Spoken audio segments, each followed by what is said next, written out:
दोस्तों आज जो कॉमिक्स हम पढ़ेंगे उसका नाम है खूनी अंगूठी पार्ट 2। यहाँ तक की स्टोरी हम इसके पार्ट 1 में पढ़ चुके हैं, तो पहले आप उसको पढ़ लेना, तभी आपको पूरी स्टोरी समझ में आएगी। इसका पहला पार्ट आपको मिल जाएगा प्ले लिस्ट में, मनोज स्टोरी का फोल्डर उसके अंदर। तो मैं पढ़ता हूँ आगे से। रिवॉल्वर के सामने राजा और अनीता विवश हो गए। बांध कर ले चलो इन्हें। फिर नकाबपोश राजा और अनीता के हाथ बांधकर उन्हें होटल से बाहर लाए और उन्हें एक वैन में सवार कर दिया। अगले पल वैन अनजान मंजिल की तरफ दौड़ पड़ी। ये लोग कौन है राजा, और हमें कहाँ ले जा रहे हैं? मालूम नहीं, ठहरो भी पूछ कर बताता हूँ। बुरके वाले भाई साहब, क्या आप बता सकते हैं कि इस वक्त आप हमें कहाँ ले जा रहे हैं? बको मत, वरना हमेशा के लिए जुबान बंद कर दी जाएगी। अरे ये तो काटने को दौड़ता है। छोड़ो राजा, जो भी होगा अभी सामने आ जाएगा। करीब आधे घंटे तक वैन घुमावदार पहाड़ी सड़क पर दौड़ने के बाद अभय सिंह के किले में दाखिल होकर विशाल प्रांगण में जा रुकी। और नकाबपोश ने राजा व अनीता को वैन से उतारा। चलो, धक्का क्यों मारते हो यार, जल्दी। सर, दोनों शिकार हाजिर हैं, तुम लोग जा सकते हो। Okay sir. सैव नकाबपोश राजा व अनीता को अभय सिंह के सामने छोड़कर हॉल से बाहर चले गए। तुम दोनों कौन हो? हम दोनों पति पत्नी और हनीमून मनाने विक्रमगढ़ आए हैं, मगर आपने हमें इस तरह की यहाँ क्यों बुलाया है? बको मत, मैं अच्छी तरह जानता हूँ कि न तो तुम दोनों पति पत्नी हो और न ही हनीमून मनाने आए हो। तुम्हारा उद्देश्य कुछ और ही है। शायद तुम्हारी नज़र मेरे म्यूजियम पर है। बोलो, तुम लोग मेरे म्यूजियम से क्या चुराना चाहते हो? कहीं आप महाराजा भय सिंह तो नहीं? हालांकि नीता और राजा पहले यह बात समझ चुके थे कि वह भय सिंह के किले में पहुंच चुके हैं, किंतु फिर भी अनीता ने जानबूझकर यह प्रश्न पूछा था। हाँ, मैं ही भय सिंह हूँ, मगर तुम लोग मुझे कैसे जानते हो? आपका बड़ा नाम सुना था और आपसे मिलने की इच्छा भी थी। होटल ब्लू स्टार का मैनेजर मुझे तुम लोगों के बारे में बता चुका है, और इसी कारण मैंने तुम लोग दोनों को पकड़वा कर यहाँ बुलवाया है। बोलो, तुम लोगों का मकसद क्या है? हमारा विश्वास कीजिए, हमारा कोई गलत मकसद नहीं है। फिर भय सिंह राजा व अनीता को तरह तरह से डरा धमकाकर उनकी जुबान खुलाने की कोशिश करता रहा, किंतु वे दोनों इतनी कच्ची मिट्टी के तो बने नहीं थे जो भय सिंह की धमकियों में आ जाते। अंत में भय सिंह बुरी तरह झुंझला उठा।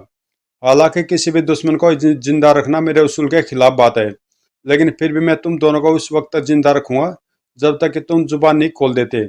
सुबह तक अच्छी तरह सोच लो, वरना मुझे जुबान खुलवाने के और भी रास्ते मालूम है। हीरा बाई सिंह ने अपनी कुर्सी के हत्थे में लगा एक बटन दबाया, जिसके परिणाम स्वरूप तुरंत वहां दो गार्ड उपस्थित हो गए। इन दोनों को कैद खाने में डाल दो। लेकिन हमारी बात तो सुनिए। किंतु बाई सिंह ने उनकी एक नहीं सुनी और गार्डों ने उन दोनों को ले जाकर कैद खाने में डाल दिया। राजा, उस कमीने मैनेजर के कारण ही हम फंस गए। एक दृष्टि से यह अच्छा ही हुआ अनीता। वो कैसे? जरा सोचो, इस किले के अंदर दाखिल होने के लिए हमें कितनी मेहनत करनी पड़ती, लेकिन अब मंजिल खुद ही चलकर हमारे पास आ गई है। अब हमें यह तय करना कि किसी तरह इस कैद खाने से निकलकर हम उस तय खाने तक पहुंच जाए, लेकिन इसके लिए हमारे पास सिर्फ आज की रात का ही वक्त है। मगर इतनी जल्दी यह सब कैसे होगा? अगर इंसान चाहे तो क्या नहीं हो सकता। मेरे दिमाग में एक स्कीम है, अपना कान इधर लाकर सुनो। फिर राजा ने जो स्कीम अनीता को बताई, उसे सुनकर अनीता खुशी से उछल पड़ी। Wonderful idea. अगले पल अनीता ने राजा की उस स्कीम पर कार्य आरंभ कर दिया। अचानक वह दोनों हाथों से पेट फाड़कर जोर जोर से चिल्लाने लगी। हाय, मर गई! अरे कोई मुझे बचाओ! अनीता की चीख सुनकर राहदारी में खड़ा गार्ड चौंका। बचाओ! अरे, उसे क्या हुआ? फिर गार्ड लपक कर कैद खाने के पास पहुंचा। क्या बात है?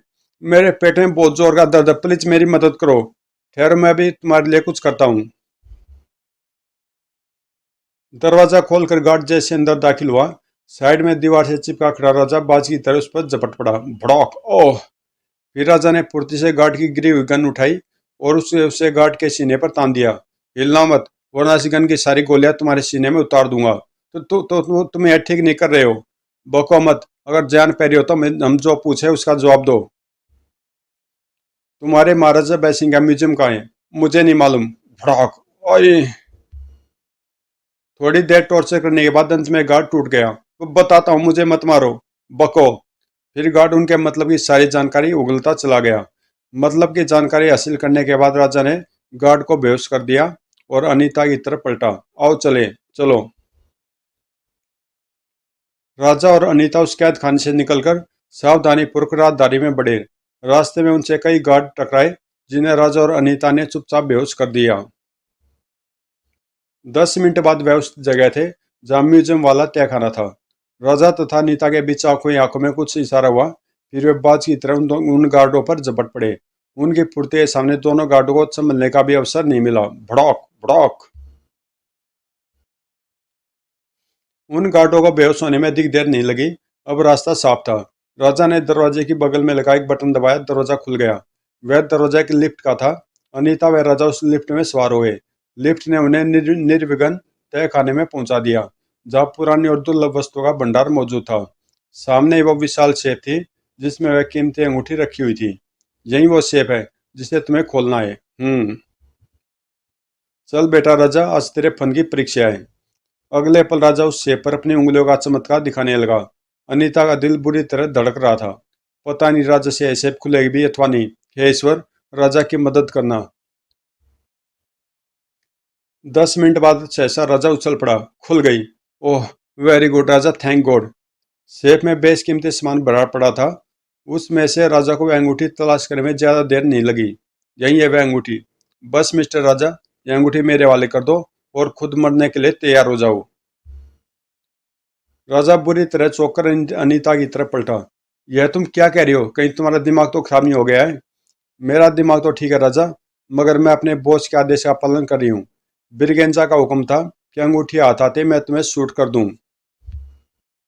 ओह, अगर शायद मगर शायद तुम यह भूल गई कि मुझे जान से मारकर तुम यहाँ से निकलोगी कैसे? अतः मूर्खता भरी बात मत करो अनीता। पहले यहाँ से निकलने की सोचो।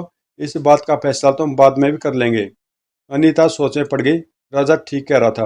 वह अकेले उस किले से नहीं निकल सकती थी। तुम मुझे धोखा देने की कोशिश तो नहीं करोगे? बेफिक्र हो, मैं तुम्हारे बॉस बिरगेंजा की तरह कमीना नहीं हूँ। आओ मेरे साथ। कुछ सोचकर अनीता ने रिवॉल्वर वापस रखा और राजा के पीछे लपकी। वह दोनों लिफ्ट द्वारा बाहर निकले, किंतु राहदरी में कदम रखते ही राजा की दृष्टि एक गार्ड पर पड़ी, जो उन पर फायर करने वाला था। उसके निशाने पर अनीता थी। अनीता बचाओ, धोएं। राजा की फुर्ती के कारण अनीता तो बच गई, किंतु उस गार्ड की गोली राजा के बाजू में जा धसी। ओह! फिर अनीता ने फुर्ती से रिवॉल्वर निकाला और उस गार्ड को शूट कर दिया। धोएं। ओह! ओह! इसने अपनी जान पर खेलकर मेरी जान बचाई है, और मैं उल्टा इसी की जान लेना चाहती थी। तुम ठीक तो हो राजा? मेरी चिंता मत करो, जल्दी चलो। गोलियों की आवाज़ सुनकर पहरेदार इधर ही आ रहे होंगे। हमें फौरन अभय सिंह को अपने कब्जे में करना होगा, क्योंकि अब वहीं हमें यहाँ से निकाल सकता है। फिर अन्य गार्डों को रास्ते से हटाते हुए उन्हें अभय सिंह का बेडरूम तलाश करने में ज़्यादा देर नहीं लगी। बेडरूम के बाहर एक गार्ड पहरा दे रहा था, जिसे बेहोश करना ज़्यादा मुश्किल नहीं हुआ। फिर वह दोनों बेडरूम का दरवाजा खोलकर अंदर दाखिल हो गए। खर्र खर्र। अगले पल अनीता ने आगे बढ़कर गन अभय सिंह के सीने पर टिका दी। अभय सिंह बुरी तरह हड़बड़ाकर जाग गया। तो तुम कोई भी गलत हरकत करने की कोशिश मत करना अभय सिंह, वरना मैं तुम्हारा सीना छलनी करके रख दूंगी। लेकिन तुम लोग तो कैद खाने में बंद थे। फिर हमें दुनिया की कोई दीवार अपने दायरे में कैद करके नहीं रख सकती अभय सिंह। हम जब चाहते हैं आज़ाद हो जाते हैं। सुनो, तुम्हारी जिंदगी अब इसी बात पर निर्भर करती है कि तुम चुपचाप हमारे साथ चलो और हमें अपने इस किले से सुरक्षित बाहर निकाल दो। नहीं, जिद मत करो अभय सिंह, वरना बेमौत मारे जाओगे। हमें तो मरना ही है, लेकिन हम तुम्हें भी जिंदा नहीं छोड़ेंगे। जब मौत सामने खड़ी हो तो अच्छे छोके छक्के छूट जाते हैं। यही हाल अभय सिंह का भी हुआ। मजबूरी में उसे राजा और अनीता का आदेश मानना ही पड़ा। फिर वे लोग किले के विशाल आंगन में पहुंचे। अरे वह देखो, उन लोगों ने राजा साहब को कवर कर रखा है। फिर पलक झपकते दर्जनों गार्डों ने राजा व अनीता को घेर लिया। ए राजा साहब को छोड़ दो, वरना हम तुम दोनों के जिस्म गोले से छलनी कर दिए जाएंगे। भूलकर भी ऐसी बेवकूफ़ी मत कर बैठना बेटे, अन्यथा हमसे पहले तुम्हारे राजा साहब की जान जाएगी। तभी अनीता गुर्राई। अभय सिंह, अपने आदमी से कहो कि वह हथियार फेंक दे। तो फेंक दो हथियार। अभय सिंह के आदेश का पालन करते हुए उसके सभी गार्डों ने हथियार फेंक दिए। राजा और अनीता अभय सिंह को कवर के वैन की तरफ बढ़े। सभी गार्ड बुतों की तरह खड़े होने जाते हुए देख रहे थे। चलो। राजा ने ड्राइवर की सीट संभालते हुए वैन स्टार्ट कर दी। तब तक अनीता अभय सिंह को कवर करके पिछली सीट पर बैठ चुकी थी। वैन आगे बढ़ी। किले का विशाल फाटक बंद था। अपने आदमी से कहो फाटक खोल दे। अभय सिंह ने आदेश का पालन किया। फाटक खोल दो। अभय सिंह के आदेश का पालन हुआ। तुरंत ही किले का फाटक खोल दिया गया। वैन तीर की गति से फाटक पार करती चली गई। कोई हमारा पीछा करने की कोशिश न करे, वरना तुम्हारे मालिक को अपनी जान से हाथ धोना पड़ेगा। अतः किसी ने भी वैन का पीछा करने की कोशिश नहीं की। राजा वैन को फुल स्पीड से दौड़ा रहा था। विक्रमगढ़ पार हो गया, लेकिन उसने कहीं वैन नहीं रोकी। करीब 1 घंटे बाद राजा ने एक जंगल में वैन रोकी। हिज हाइनेस को यहीं उतार दो अनीता, यहाँ जंगल में। अभय सिंह ने हमें अपने कैद खाने में मेहमान बनाया था, इसका इसे कम से कम कुछ तो सबक मिलना ही चाहिए। ओह। फिर अनीता ने अभय सिंह को सुनसान सड़क पर उतार दिया। Bye bye. अरे सुनो तो, मुझे जंगल में छोड़कर तुम लोग कहाँ जा रहे हो? तदुपरांत राजा ने बेकन शहर के करीब वह वैन छोड़ दी और दोनों पैदल ही उस शहर के रेलवे स्टेशन पहुंचे और वहां से ट्रेन पकड़कर अपने शहर वापस लौट आए। फिर उसी वक्त राजा अनीता के साथ ब्रिगेंजा से मिलने पहुंचा। Hello boss. वेलकम राजा, वेलकम अनीता। मुझे मालूम था कि तुम लोग जल्दी अपना काम खत्म करके वापस लौटोगे। सुनाओ, तुम लोग वह अंगूठी ले आए? अंगूठी इस वक्त मेरे पास है। वादे के मुताबिक मुझे 50 लाख रुपया दो और अंगूठी ले लो। रुपए भी मिल जाएंगे, लेकिन पहले अंगूठी तो दिखाओ कि वह असली भी है या नहीं। मैं सांप पर भरोसा नहीं किया करता ब्रिगेंजा, पता नहीं वो कब डस ले। खैर यह देखो, यही है वह अंगूठी। अब अच्छी तरह परख लो कि अंगूठी असली है या नहीं। वंडरफुल। यह तो वही अंगूठी है जिसके मुझे $2.6 करोड़ मिलने हैं। और तभी ब्रिगेंजा ने अपना वास्तविक रूप दिखाते हुए जेब से फुर्ती से रिवॉल्वर निकाला और उसे राजा पर तान दिया। हा हा हा। तुम्हें 50 लाख रुपए तो नहीं, लेकिन इनाम में इस रिवॉल्वर के चैम्बर में बड़ी सारी गोलियां जरूर मिलेंगी राजा। ओ तो आखिर तुम अपनी असलियत पर उतर ही आए। मेरा नाम ब्रिगेंजा है राजा, और मेरे हाथों ने आज तक लोगों से सिर्फ छीनना ही सीखा है। फिर तुम्हें मैं 50 लाख रुपए भला कैसे दे सकता हूँ? अब तुम यह बताओ कि सीधी तरह अंगूठी मेरे वाले कर रहे हो, या उसे मुझे तुम्हारी लाश की उंगली से उतारना पड़ेगा? तभी अनीता आगे बढ़ी। ठहरो बॉस, क्या बात है? राजा मेरा शिकार है। आपने मुझे से गोली मार देने का हुक्म दिया था, लेकिन रास्ते में मुझे इसका मौका नहीं लग सका। अब मैं अपना वह अधूरा काम अपने अपने हाथों ही पूरा करना चाहती हूँ। ओह। लाइए रिवॉल्वर मुझे दीजिए। मैं वह अंगूठी इसकी लाश से भी हासिल कर सकती हूँ। फिर इसे जिंदा रखने से क्या फायदा? तुम ठीक कह रही हो। किंतु रिवॉल्वर हाथ में आते ही अनीता ने उसे ब्रिगेंजा के सीने पर तान दिया। बस मिस्टर डेविड ब्रिगेंजा, तुम्हारा खेल अब खत्म हुआ। तुम्हारी बेहतरी अब इसी में है कि अपने हाथों पर उठा लो। अनीता तुम? हाँ ब्रिगेंजा, वो अनीता मर चुकी है जो तुम्हारे इशारों की गुलाम हुआ करती थी। इस समय जो अनीता तुम्हारे सामने खड़ी है, वो उसका नया जन्म है, जो राजा से प्यार करती है। जानते हो क्यों? क्योंकि राजा ने यह जानते हुए भी कि मैं उसकी दुश्मन हूँ, मेरे हिस्से की गोली अपने ऊपर झेल कर मुझे नया जन्म दिया, मेरी जान बचाई। तुम मुझसे दुश्मनी मोल लेकर अच्छा नहीं कर रही हो अनीता। तुम्हें मालूम है कि मैं कितना खतरनाक आदमी हूँ? अपने दुश्मन को मैं कुत्ते की मौत देता हूँ। कहते हुए ब्रिगेंजा ने धोखे से अनीता पर छलांग लगानी चाहिए। शायद अनीता धोखा भी खा जाती, लेकिन तभी राजा ने ब्रिगेंजा पर छलांग लगा दी। भड़ौक। खुद को ज्यादा चालाक समझने वाला शिकारी अक्सर अपने जाल में फंस जाता ब्रिगेंजा। इसमें वहीं तेरे साथ भी हुआ है। भ्यूम।